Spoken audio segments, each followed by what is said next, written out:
Okay, thanks. It's a great pleasure to be here. It's great to be back in Cambridge. I'm going to talk about the future of high-energy astrophysics in a very real way. I mean, high-energy astrophysics is a birthplace of modern high-energy astrophysics. Martin, Donald, Roger, Mitch play crucial roles in defining the black hole astrophysics, the theoretical basis of black hole astrophysics. Jocelyn, of course, first discovered neutron stars. Andy Fabian ran an X-ray group here for many decades that basically explored the whole X-ray universe, showed us everything there is to know about the X-ray universe up to this point. So this is the place to give this talk. So I'm going to try and tell you about why we should still be excited about high-energy astrophysics, and it's got a very active future to it. Why should the IOA continue to invest in this, and why we talk about this in IOA 100. So, okay, what is high-energy astrophysics? It's actually a very multifaceted discipline.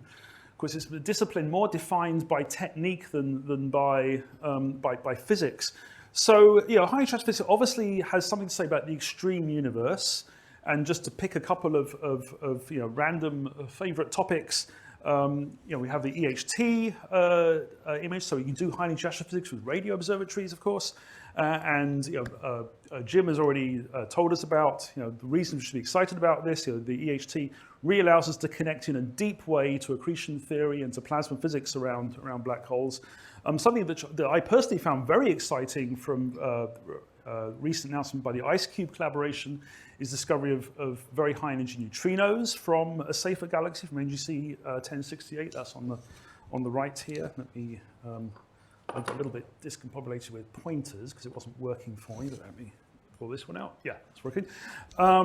So very high energy neutrinos from a safer galaxy, and you put it on the SED, and yes, you can't quite, but you can see just what a potentially major part of the physics that's going on here. The high energy neutrinos are telling you about very high energy processes going on in safer galaxies. So, which you can hook into the gamma ray field into very high energy particles in the corona of the safer galaxies.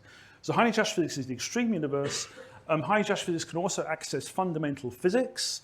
And so, just to pick a topic from my own group and from Julia, who's sitting in the front row here, who's just completed her very nice thesis.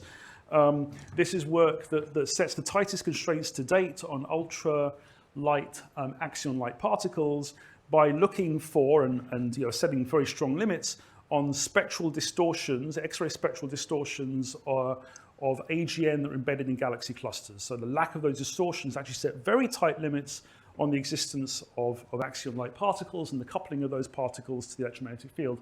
So that's fundamental physics with high energy astrophysics.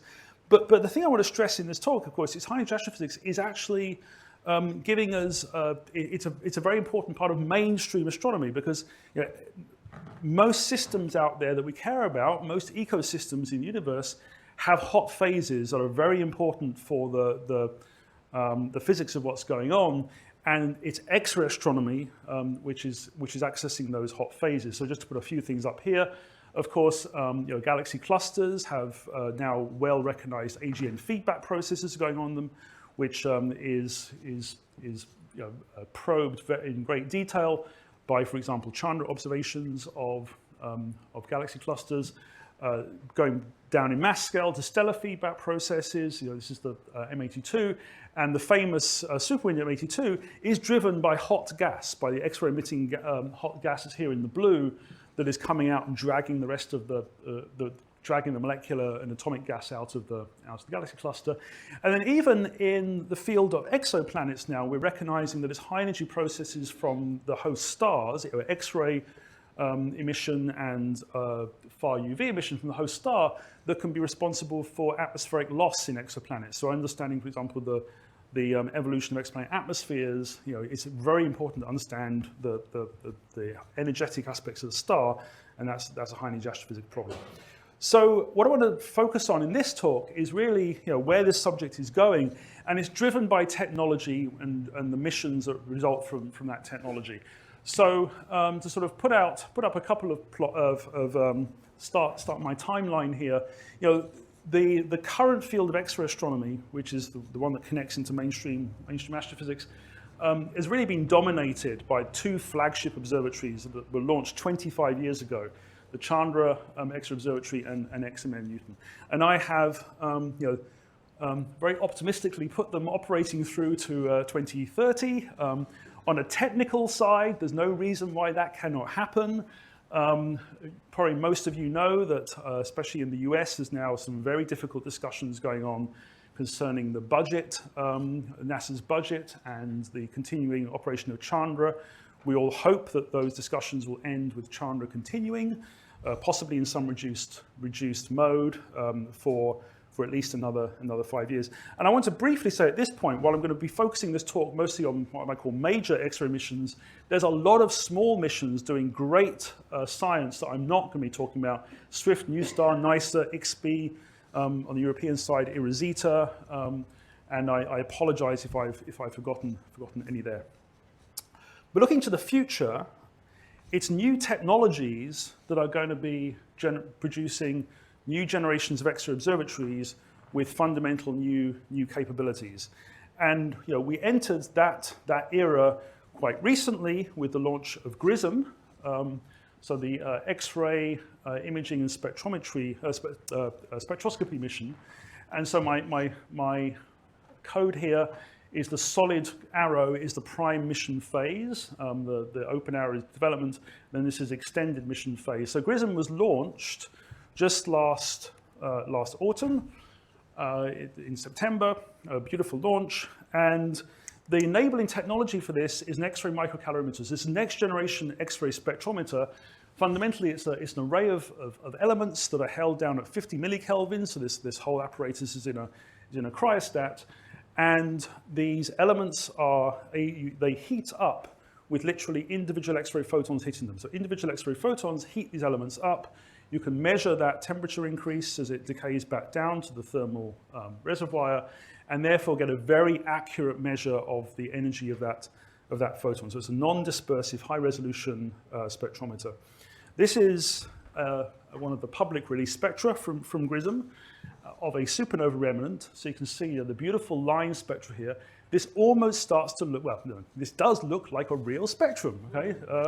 Which X-ray astronomers are tremendously excited about. Just for context here, in the gray curve is the so-called CCD quality spectra that we were largely dealing with before, certainly before for non-dispersive spectra.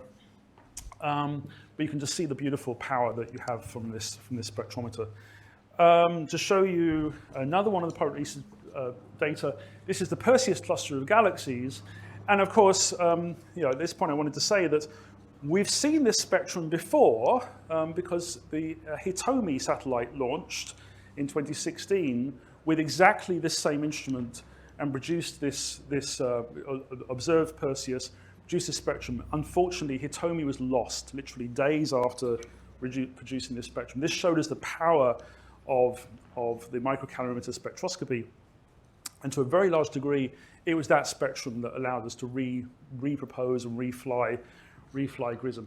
So the astrophysics of this is that you look at these lines, for example, this is a blow up of the iron 25 line complex. You can see individual lines in there. These lines are remarkably narrow for a cluster of galaxies, down to 100 kilometers per second. That's a tenth of the sound speed. That's a Mach number of 0.1. Or one-dimensional Mach number of 0.1. So this is showing that in this galaxy cluster core, where we know there's very vigorous AGN feedback going on, the gas is actually fairly quiescent. It's not being shaken around very much. So that's one cluster. The GRISM team has allowed me to show, please no photographing or tweeting of this. The GRISM team has allowed me to show a couple of other spectra. This is the Centaurus cluster of galaxies. Another galaxy cluster, a strong cool core galaxy cluster, and another system with very narrow lines. So again, similar quiescent intracluster medium. So this is starting to show a pattern that these clusters are very quiet in terms of their fluid motions. And given that we do know the strong AGN feedback going on, it starts to put some interesting questions in about exactly the mechanics, the dynamics of how that feedback is happening. The GRISM team has also allowed me to show you this, which is the spectrum of a safer galaxy, NGC 4151, and you can see the beautiful reflection feature here. This is the 6.4 keV fluorescence line, very narrow, of order 300 kilometers per second, so a very narrow line.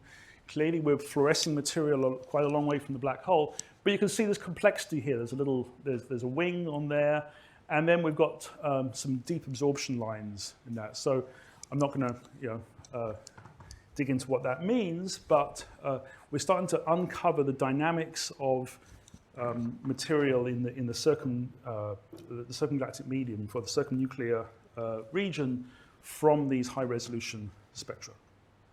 Okay, so the collecting area of GRISM is somewhat less than that laptop. Okay, it's a small telescope.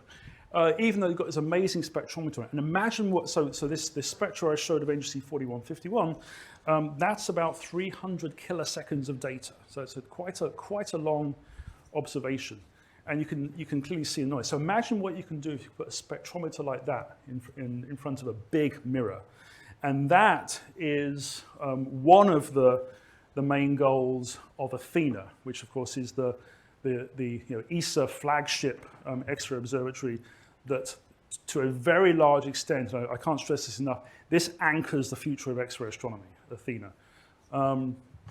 So Athena, the current launch projected is in 2037, with hopefully mission adoption 10 years or so before that.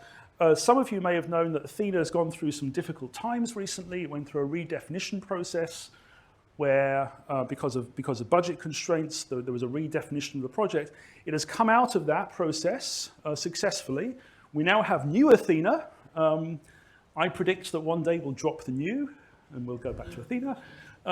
So Athena is alive, despite the fact the web page seems to be having some significant problems. But Athena is alive and well, and we're all very excited by the prospects of Athena. Now, again, enabling technologies. What's enabled this?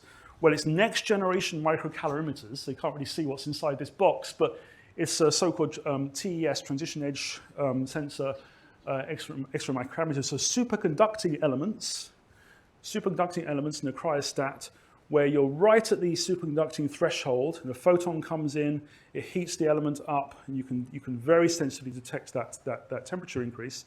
So very sensitive, high-resolution X-ray microcalorimeter in front of a new generation of mirrors that are built, so-called silicon pore mirrors.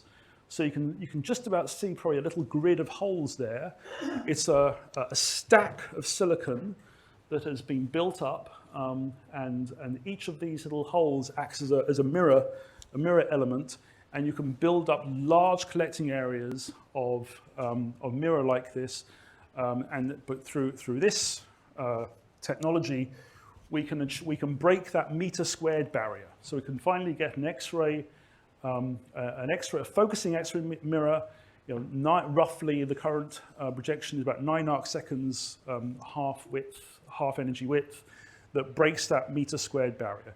You put the microcalorimeter behind that, you have an extremely powerful IFU. You can now go look at, for example, the Perseus cluster. Hopefully you can all see that little grid put over the Perseus cluster.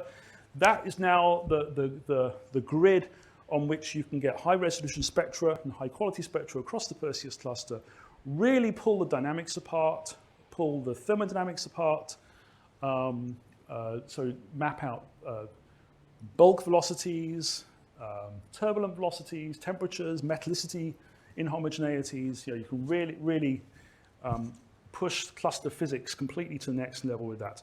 I also show on the right-hand side here, the left-hand side, a 10 kiloseconds, so a relatively small snapshot of an AGN like 4151, and you can see just a forest of absorption lines here that are probing the AGN wind. So the AGN wind, which many of us here are interested because it's a feedback process. It's the wind from the AGN that's generating a lot of feedback.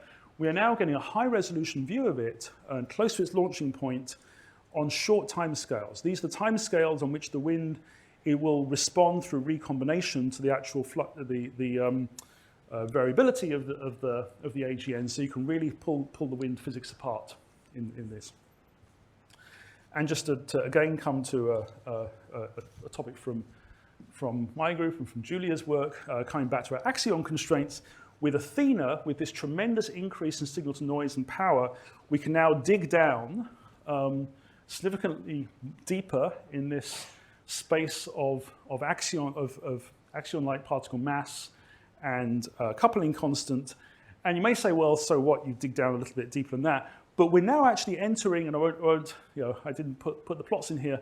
We're now entering into the territory that the string theorists tell us is interesting. Okay, there's a whole bunch of string theory predictions for axion-like particles that start to populate coupling constants and masses in this part of the parameter space. Okay, so come back to my timeline. Athena is this crucial anchor to the topic. But of course, you look at there, and there's a gap, there's a gulf, and also, while Athena is going to be this transformative process, we're losing an important capability. We're losing high spatial resolution. I mean, truly high spatial resolution, Chandra-like, arc-second resolution. And anyone who's worked with Hubble or JWST knows that means we're losing the ability to study the high redshift universe, to go very, very deep. So what do we do about that? Well, we were all hoping in the US, when the decadal survey was going through, the decadal survey would recommend the next generation flagship X-ray observatory in the US. What they ended up recommending was what's now known as the Habitable Worlds Observatory, which starts in 2045, which launched in 2045. And let me put on here this line here. This is when I'd like to retire. Okay. That's what, and I don't consider myself old, but this is when, so yeah, good luck to them. It's a fabulous observatory, but I'd like to do something else. Now, the other thing coming out of the decadal survey, however, in recognition that there's this tremendously expensive, very interesting, but tremendously expensive flagship that is launching 20 years in the future, the decadal survey recognized there should be balance brought to the program by bringing in a new line of missions, the so-called probe, which are billion-dollar class missions, and that they should be launched in this kind of time frame. That there should be a probe that's launched in 32, and you start to back that up. It means that you better be selected and in development by 26, or else you're in trouble. Okay, so this was the NASA probe line.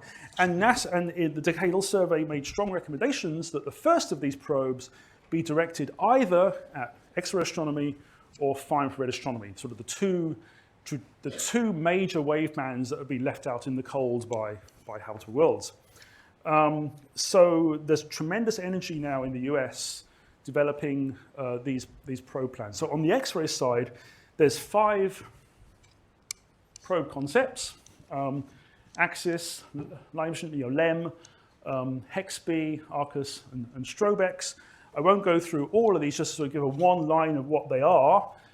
Axis, which I will talk much more about, is your big glass. This is your high-resolution X-ray imaging mission. And then you've got a high-resolution IFU, you've got high-resolution grating spectroscopy, sort of a super new star, hard X-ray spectral imaging, and then spectral timing, if you're interested in QPS. Thank you very much. Okay, Axis.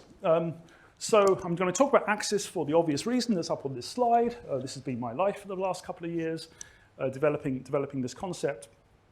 And this is now, this is our attempt to go toe-to-toe with the major developments in other wave bands, for example, with JWST and ground-based telescopes, to produce an X-ray capability that can actually study the high redshift universe, can also study, for example, the most interesting transient sources that are out there. So what are we? We're a large collecting area. We're about a factor of almost 10 greater than Chandra in our collecting area.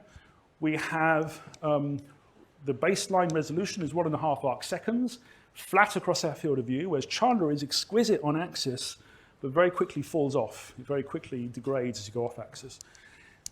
And the enabling technology for this are these amazing new mirrors that have come out of the Next Generation Mirror Lab at Goddard, based upon single crystal silicon. So the semiconductor industry now will sell you, for literally a few $1,000s, these blocks of single crystal silicon. One crystal of silicon that's this macroscopic size. You can go in there with literally the bandsaw and cut mirror segments out of it, and then you polish them. And because you've cut it from a single crystal, there's no internal stresses in that segment, apart from a few edge effects. You then coat it, and what you've got is a very high quality mirror segment that is very tolerant to, for example, thermal cycling or to other sources of disturbance.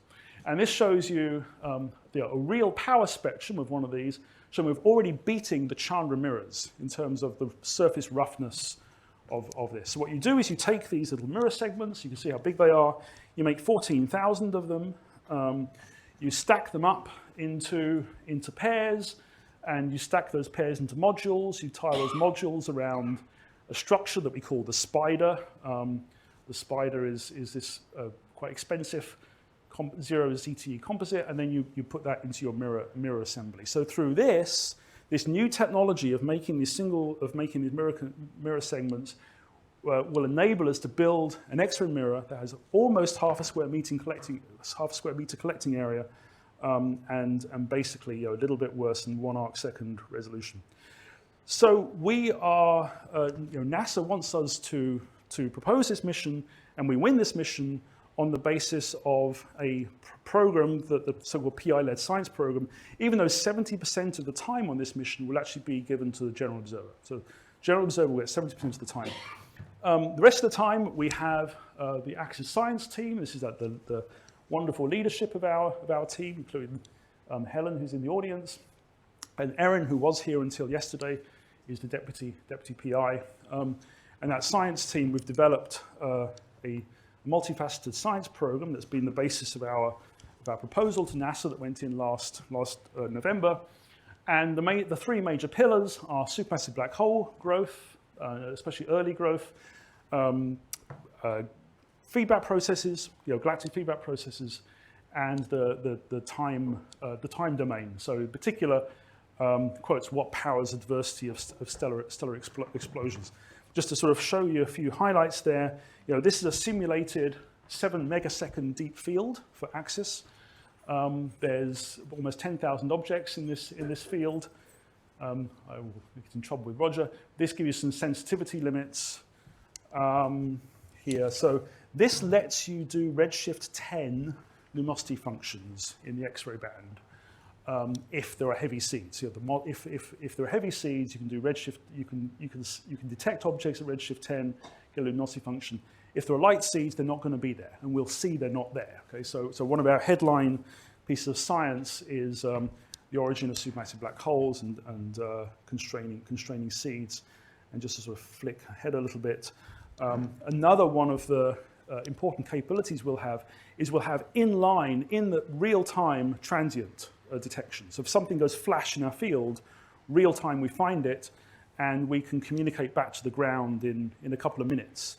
So this will let us, the headline science here is supernova shock breakout. We expect to see at least 100 and possibly even more supernova shock breakout flashes during our mission. And by studying that, we can tell the progenitors of those core collapse supernovae. So this is the timeline we're looking at, and just concluding thoughts here. High-energy astrophysics is not just the extreme universe. It's core for mainstream problems, and it's the new technologies that are now coming online and driving these developments are going to be very exciting for driving these future missions. I want to sort of put one caveat in here, or one last thought. I was asked, as a PI of Axis, several people have asked me why I didn't get the UK involved through the bilateral project, the bilateral program. And the answer is, UK bilaterals can't make long-term commitments. I simply cannot work with them, because it becomes too big a risk. Every decision you make as a PI of a mission like this is risk reduction. Every single decision is risk reduction.